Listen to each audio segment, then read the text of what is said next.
Hi guys, welcome back. So we're into round 2 of the Six Nations, and I just want to make a quick preview video of the round 2 games because I think there's some really tasty matchups, and plus the amazing games, fascinating games from last week. It just sets it up perfectly. First of all, thank you very much to the Welsh contingent. I've got a couple of Welsh shirts coming. One's coming from Dan, so thank you so much for that. I think another one's coming from Jim, so that's just so kind of you. Add some colour to the background, much appreciated. So straight into the game I think will be the best game of the second round, and that is Scotland versus Ireland.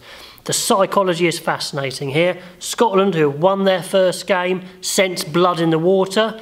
Ireland, obviously, who lost their first game, are really out to prove a point and show that was kind of a one-off dip in their intensity. And Scotland have gone very clear with their selection here. They've beefed up their pack and they've put more experience in. They think they can win this if they match the physical battle and they don't do anything silly. Because they've got the firepower in the backs to do it. So let's just go through the team. So we've got Dell, McInally and Bergen. So the loss there is Nel dropping out of the squad through injury. It's such a shame. Nel is their best tight head, and they just can't get him fit for a run of games. So Bergen's a good player, but still Nel would have been a starter for the World Cup. He's in their best team. So that's a bit of a loss there. In the second row is interesting. Johnny Gray's come back to fitness and he's straight in. So it's Toolis that's dropped out, which tells me they're going for beef, they're going for grunt, and I think that's the way to go with this big Irish team. Toolis is on the bench. I said a bit unlucky, but that's really good three second rows there. Heavyweight, let's see what happens, who gets the better of that one, especially with Ireland being a little light in that second row area. So I think Scotland think they could steal a march there and maybe get dominance in over those two second rows of Ireland. And the back row, possibly by design and just by default, because Skinner is out injured, then Ryan Wilson moves to 6 and then they bring in big Josh Strauss at 8. Josh Strauss isn't quite as athletic, he doesn't give you the liner options that Skinner would, but it's probably the hardest, nastiest back row, I would say. Ritchie had a great game versus Italy. He's really developing into good international. So I'd say it's a beefier pack than last week, maybe slightly less athletic with Toolis and Skinner out, but they're trying to fight fire with fire. England kind of won the game by playing Ireland at their own game, and Scotland here are literally trying to put out their biggest pack possible, I think. So that's probably the thinking there. If you can think of another reason why they've done this, let me know. Laidlaw and Russell stay the same, and then the other big interesting shock is, a shock for me really, is Kinghorn is out of the starting team. He's still on the bench, but after scoring a hat-trick and playing so well, Maitland comes straight in. What does that say? Maitland isn't significantly a much better player than Kinghorn, I don't think, but he is significantly more experienced internationally. So I think they're going for that experience over the youth, even though Kinghorn played great. So that's a tough call, shows Gregor Townsend isn't afraid to make these tough calls. Then pretty much as is, Johnson Jones in the centre. That's a big battle with the Irish centres, who are now Aki and Farrell. So that's a real physical battle there for those two Scottish centres, who are a bit smaller than their Irish counterparts. And then Hogg at fullback, hoping to weave some magic. A bit of a boost on the bench, actually. In the forwards, they get Fraser Brown back at hooker. That's big. More experience coming off the bench. They were light in that area last match, and they brought Brown straight back in. And then Toolis, like I said, dropping to the bench. Harley coming into the squad as cover for the back row. Price as normal. Kinghorn on the bench, and the other big change is Hastings drops out and Peter Horne is in, and I can only think that's for experience. Hastings is a good player, but he's not quite the finished article yet, and they think maybe against Ireland they want that experience on the bench. That's how I read it anyway. Beef and experience for Scotland. Do you think it's good enough? Comment below and let me know. So on the flip side, we've got Ireland coming in with a few changes, but definitely a very strong team, and they're desperate to make up for last week. So this is why it's going to be such a great game. It's just going to be fireworks from the start, I think. So Healy, Best, Furlong retained as the front row. I thought the two props especially played well against England. Even though they lost, they played well. Ryan was a little quiet, so he'll have a point to prove, but the big question mark is over Quinn Roux at 5. I thought they might have gone to land straight in there. Some good suggestions, maybe Reece Ruddock should step up and play second row, but they've gone with Roux, and it looks like he might be calling the line out as well. For an inexperienced guy, this is high pressure. Big pressure for this guy. This can make or break his international career in this game. So comment below, let me know how you think he's going to go. I know plenty of the Irish fans out there are not sure about this.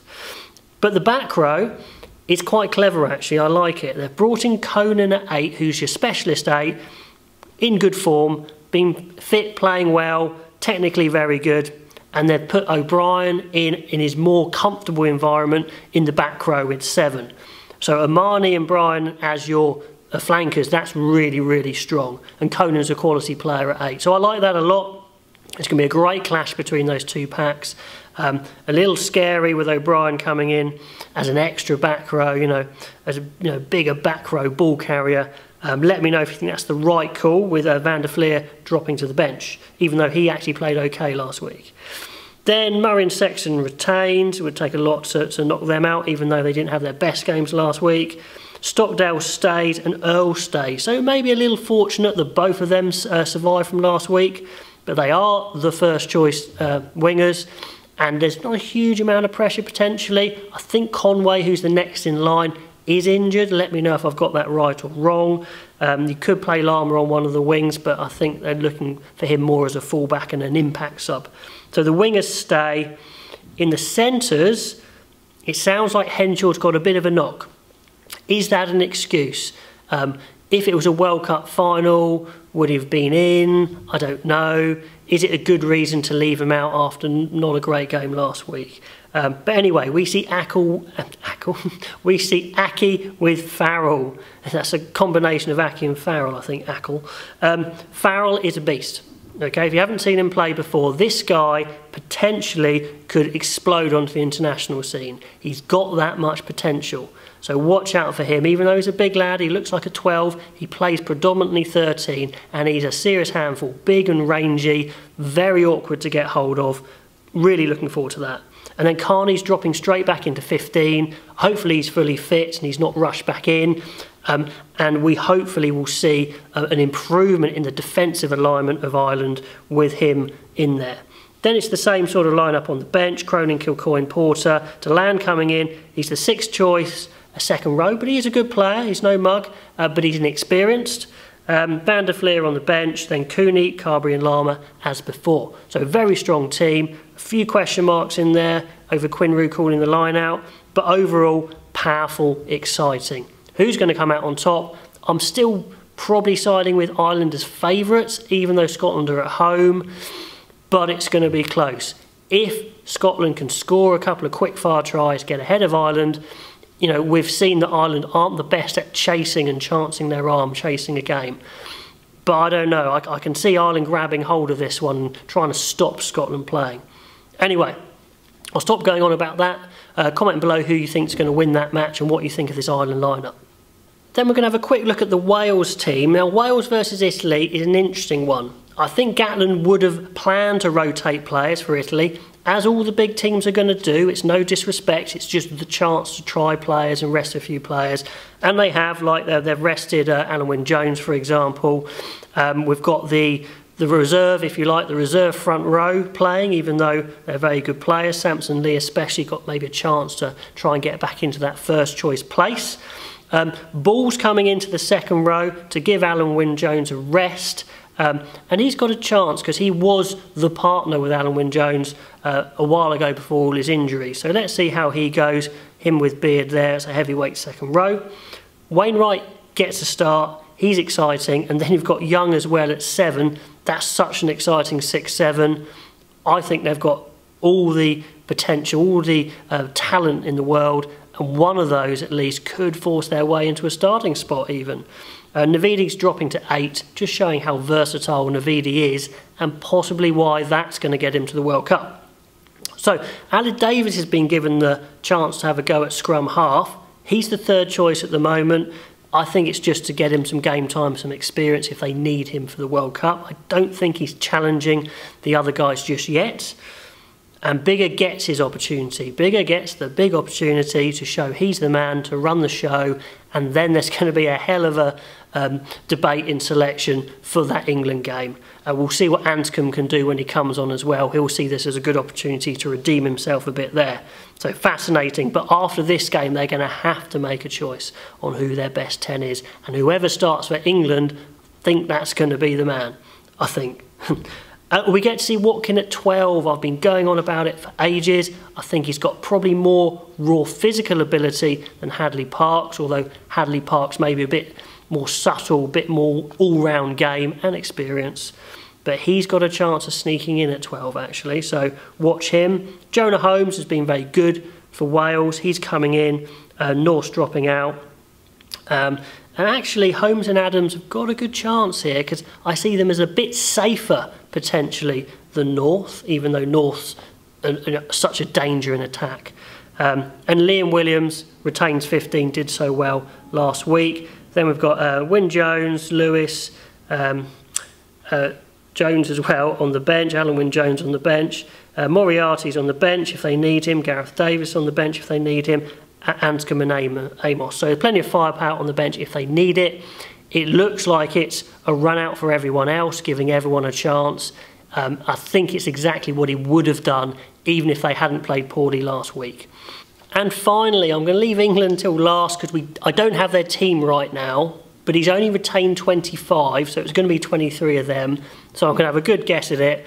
I might be proved silly tomorrow, but anyway, it looks like it's a Mako, George and Sinclair, front row as normal, and then Lawes going straight in. I guess he could put Launchbury straight in to try and add a bit more bulk to counteract the French, but I think Lawes has played so well, I can't see it. Cruz looks like he's going to retain that line-out calling role, so I can't see him moving. Wilson Curry and Billy V, again, I can't see any changes there. Shields is fit and in the squad, but Wilson has played so well every game he's played, and they need to win this game. I don't see that changing. Just a note, if Tom Curry does get injured, this changes it a bit. This puts England in trouble. Probably Wilson moving to 7 or maybe Shields to 7, and that is not ideal at all. They are not 7s, they're more 6s/8s potentially. Youngs and Farrell will probably start at 9 and 10. I can't see any change being there. Tuolangi and Slade, I think definitely are going to retain their centre partnership, and they could do with some time to build a real understanding between the two of them. You could see they were happy in each other's company, the way they embraced each other after the tries and just the talking between them. It really seems to be a combination that complements each other. What could happen is on the wings we could see Cokanasiga coming in, either to start or on the bench for Ashton, just because I think Eddie Jones wants to get Cokanasiga into his World Cup 23 because he brings that power, that danger that probably none of the others outside backs do. Probably on the bench, to be honest, but he could be starting instead of Noel. Then May and Daly as normal. It's going to look like Brown's not being retained in the squad, so it does look like Daly is the #1 choice for the World Cup. On the bench, the changes there are Moon and Cole. Okay, the other Williams and Genge have dropped out, so clearly he's either just giving them a chance to get into the tournament, but I think he's trying to counteract the French scrum, especially late in the game. He doesn't want to be giving away penalties late in the game for that big French scrum, so I think that's why they're in. It seems to make sense. Moon and Cole are probably the best scrummagers, although I would have retained Williams. And Cole, I've had some concerns about his speed around the pitch for Leicester. And England are playing very fast, especially in defence. Is he going to be a weak link there? We shall see. He's only going to be coming on for 20 minutes, so probably not. Then Launchbury, he'll stay with Hughes, I'm sure, as a big hitter off the bench. Robson, will he get on? I'm going to say yes.